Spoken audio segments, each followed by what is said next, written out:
Hello student, स्वागत आहे तुमचं विक्रम अकॅडमीच्या यूट्यूब चॅनलवर. आज आपण 11th स्टँडर्डचा सेक्रेटरी प्रॅक्टिस हा सब्जेक्ट शिकत आहोत. आजचा लेसन आहे नंबर 2, जॉईंट स्टॉक कंपनी.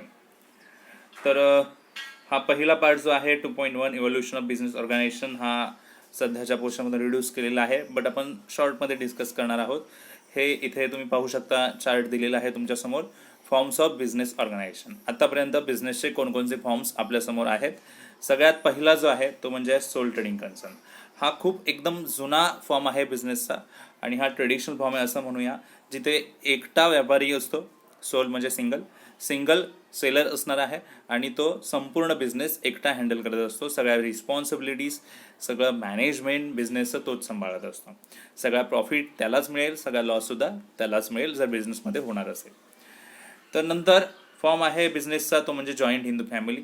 असे काही बिझनेस आहेत जे अख्खी फॅमिली त्याच्यामध्ये इन्व्हॉल्व असते. जसं घरगुती जे पदार्थ बनवले जातात, पापड, लोणचे वगैरे अशा प्रकारचे पदार्थ, तर संपूर्ण फॅमिली त्या ठिकाणी इन्व्हॉल्व असते. आणि अशा प्रकारचा बिझनेस जो फॅमिलीमुळे चालतो आहे त्याला फॅमिली बिझनेसलाच इथे जॉईंट हिंदू फॅमिली बिझनेस असं म्हटलेलं आहे. नंतर पार्टनरशिप फर्म. जर 2 किंवा 2पेक्षा जास्त पर्सन एकत्र येऊन कोणता बिझनेस करत असतील तर त्याला पार्टनरशिप फर्म म्हणतात. ओके, एका ॲग्रीमेंट बेसिसवर ते आपला बिझनेस चालू करतात. प्रॉफिट किंवा लॉस जो काही होईल तो एका सर्टन प्रपोर्शनमध्ये ते एकमेकांमध्ये वाटून घेत असतात.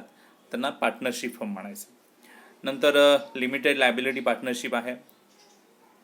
अँड देन कोऑपरेटिव्ह सोसायटी हा एक फॉर्म आहे.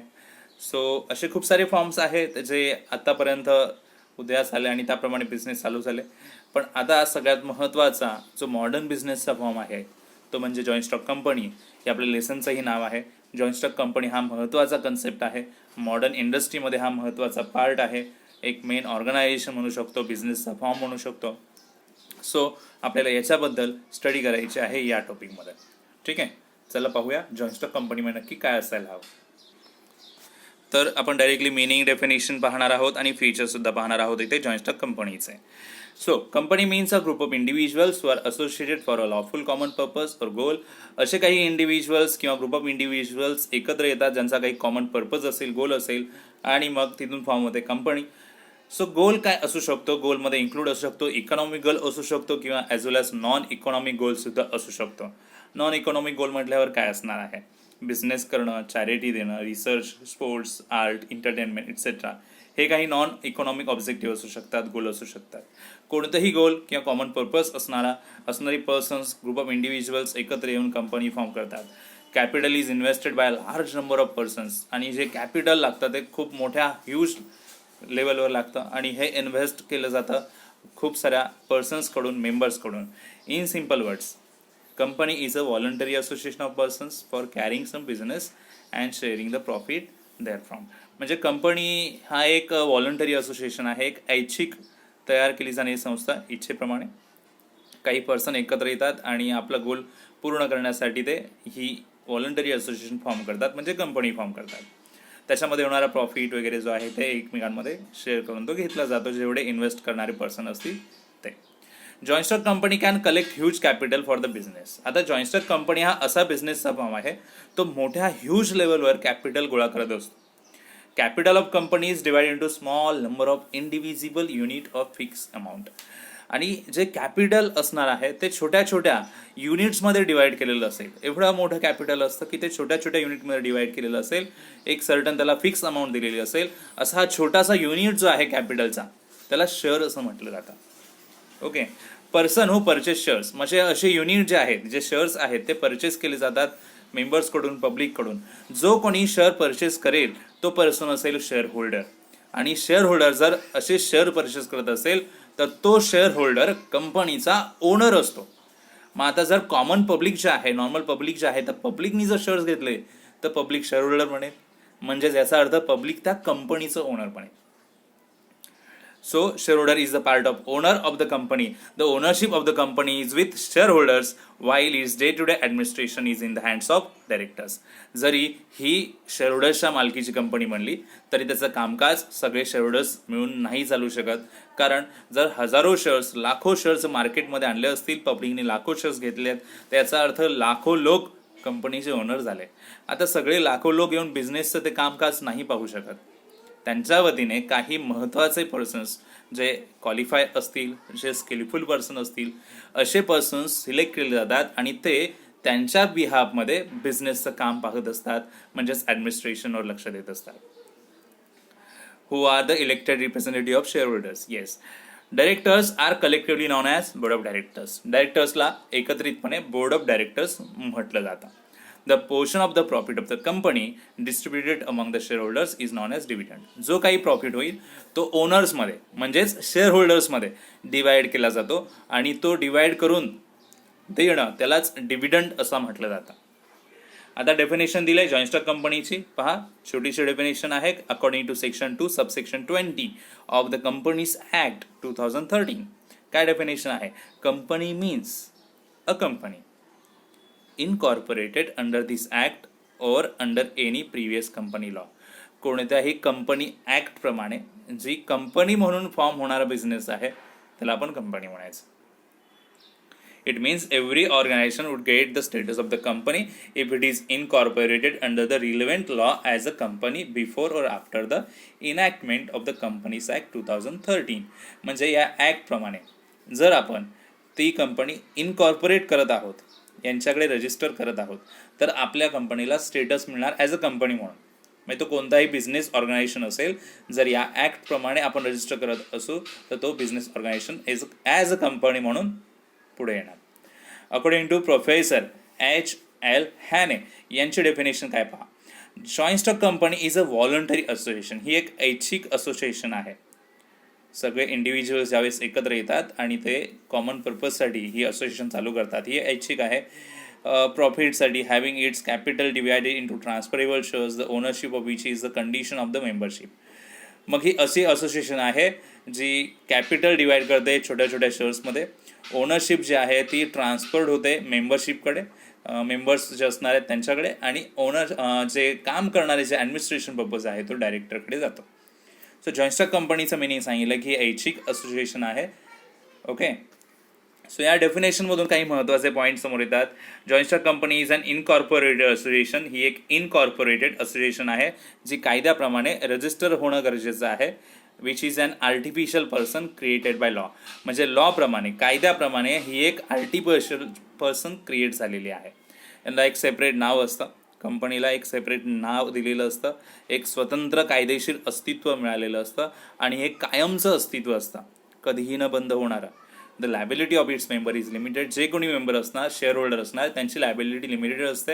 And joint stock company may have common seal. आणि जॉईंट स्टॉक कंपनीचा एक कॉमन सील असतो. सो खूप सारे पॉईंट्स एकाच ठिकाणी डिस्कस केलेले आहेत त्यांनी फीचर्सचे.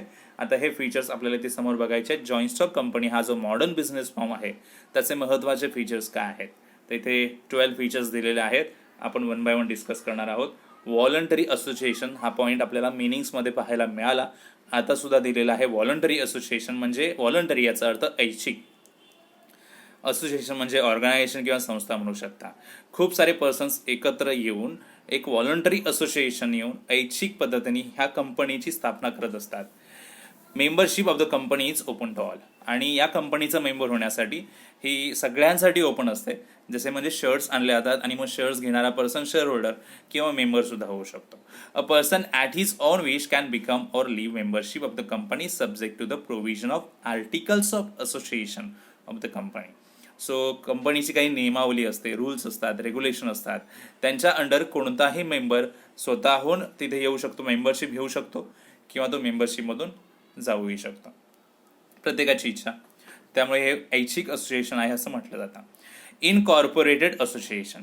आता इनकॉर्पोरेटेड असोसिएशन म्हणजे काय, तर स्थापन होणारी. स्थापन म्हणजे कशी, कायद्याप्रमाणे त्याला एक अस्तित्व प्राप्त होतं, म्हणून कंपनीची स्थापना होणं गरजेचं आहे. Company is an association of a person form and register under the companies act. म्हणजेच रजिस्ट्रेशन झालं होतं कंपनीचं कंपनीज ॲक्ट प्रमाणे, विच इज व्हेरी इम्पॉर्टंट. हे कंपल्सरी आहे. कोणत्याही कंपनीला कंपनी म्हणून दर्जा तेव्हाच मिळेल ज्यावेळेस ते कंपनी ॲक्ट प्रमाणे रजिस्टर करतील. An association obtains the status of joint stock company only after its registration under the Companies Act. पहा सांगितलेलं आहे की कंपनी ॲक्ट प्रमाणे जर रजिस्ट्रेशन झालं तरच जॉईंट स्टॉक कंपनी उदयास आली असं म्हणता येईल. Separate legal entity.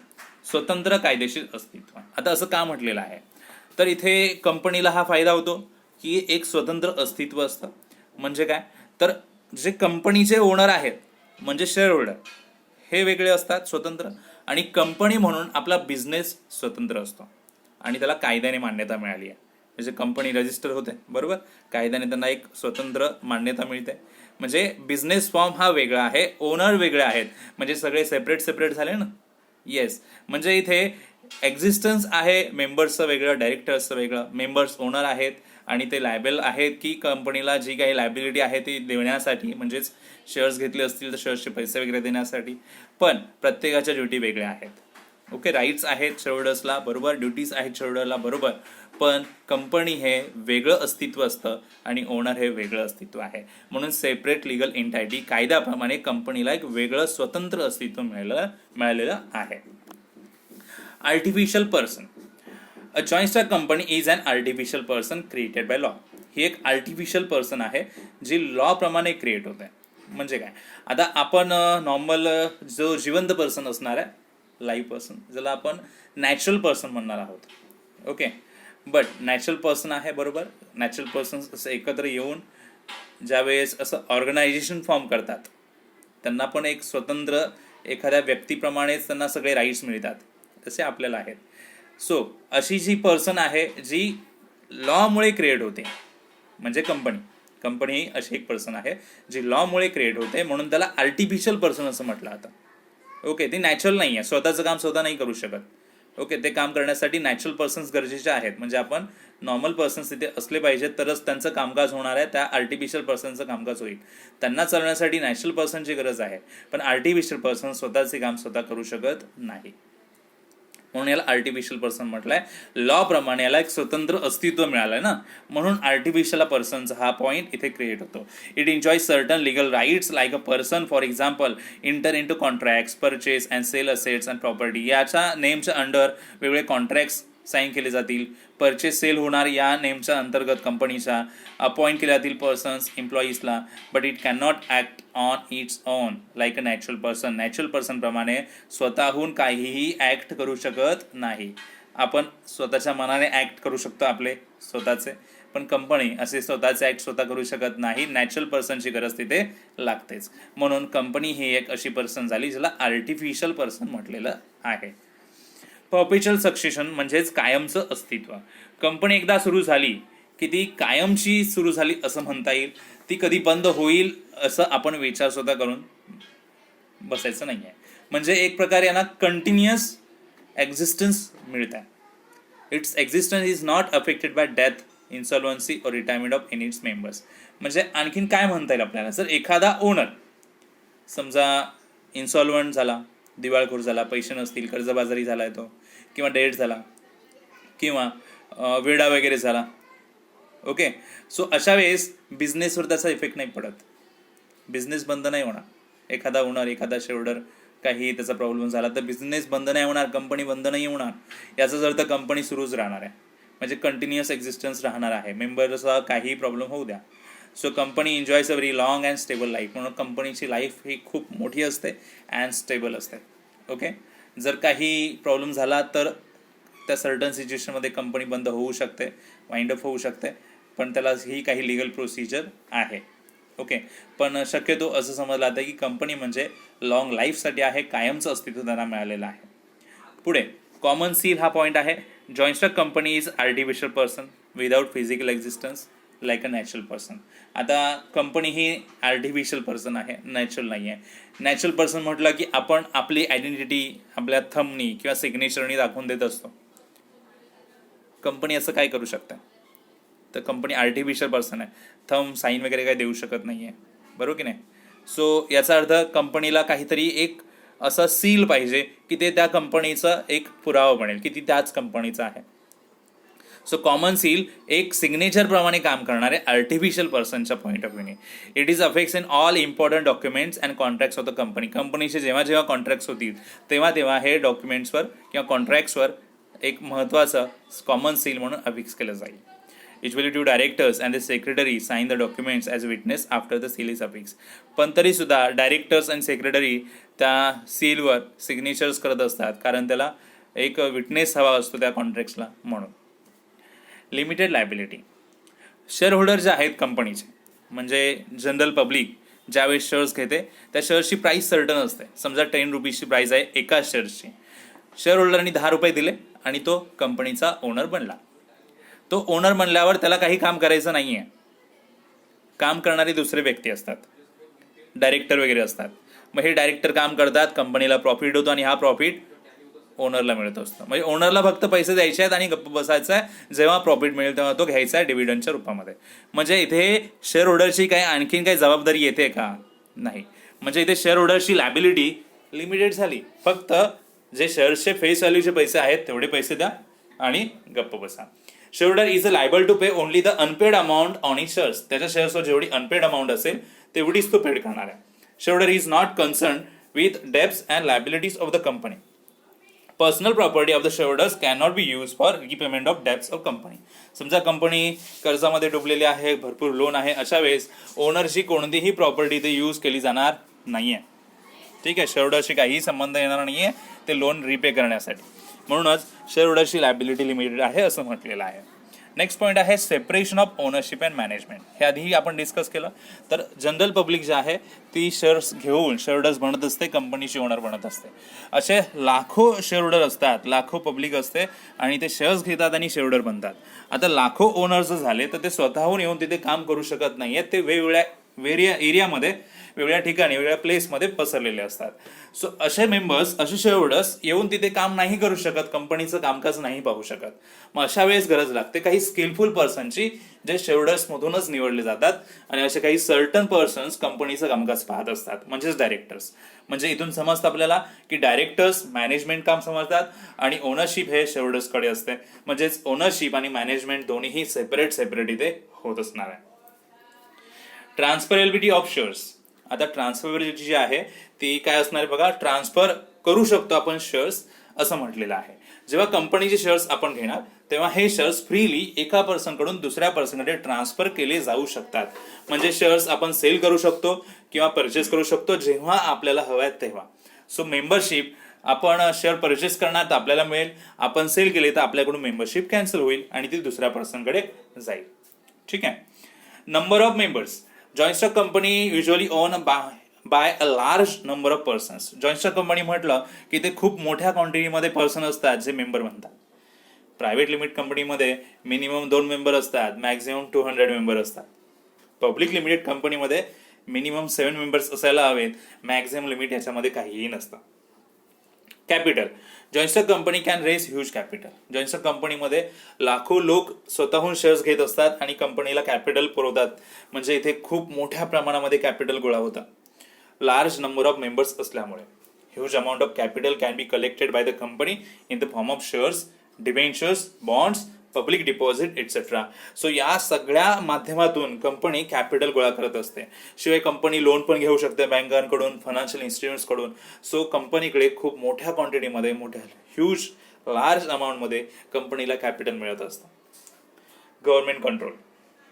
12th point आहे joint stock company has to work under government control and supervisions. कारण इथे पब्लिक हे इथे शेअर होल्डर असणार आहेत, कंपनीचे ओनर असणार, म्हणजे पब्लिकचा इंटरेस्ट आहे कंपनी आहे म्हटल्यावर. अशा वेळेस गव्हर्नमेंट सुद्धा इथे लक्ष देतं, कारण पब्लिकसाठी ही कंपनी असल्यामुळे गव्हर्नमेंटला इथे लक्ष द्यावं लागतं. So registration is compulsory for all companies. म्हणून सगळ्या कंपन्यांना रजिस्ट्रेशन करणं गरजेचं आहे. Register company must follow the regulation given in company law. जे काही रजिस्ट्रेशन करताना कंपनीला रेग्युलेशन्स किंवा कंडिशन्स फॉलो कराव्या लागतील त्या कराव्या लागतात.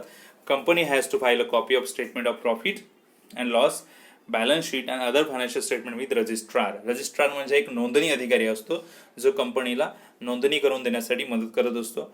सो याच्याकडे डॉक्युमेंट सगळे जमा करावे लागतात, जसं इथे सांगितलेलं आहे. Profit and loss statement, balance sheet, other काही स्टेटमेंट असतील. It has to maintain proper books of accounts. This accounts must be audited. कंपनीला प्रॉपर बुक्स बनवावे लागतात अकाउंटसाठी. प्लस अकाउंट्स बनवल्यानंतर ते ऑडिट सुद्धा करून घ्यावे लागतील. If a company does not fulfil this statutory obligation it is penalise. जर कंपनीने हे कामं नाही केली तर कंपनीला पेनलाइज करणं.